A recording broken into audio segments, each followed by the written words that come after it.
Rachel V-nya jadi perbincangan buntut kabur dari karantina di Wisma Atlet sepulang dari Amerika Serikat.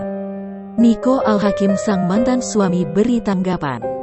Selebgram Rachel V-nya belakangan menjadi perbincangan hangat setelah kabur dari karantina di Wisma Atlet bersama sang kekasih, Salim Nauderer. Ia kabur dari karantina dibantu oknum TNI berinisial FS. Nico Al-Hakim, mantan suami Rachel V-nya pun buka suara. Ia menegaskan tak tahu menahu soal masalah yang dialami mantan istrinya tersebut. Nico sempat disinggung mengenai Rachel yang kini menjadi perbincangan nasional. Sambil tersenyum, pria yang akrab disapa Okin itu mengaku tak bisa berbicara apapun.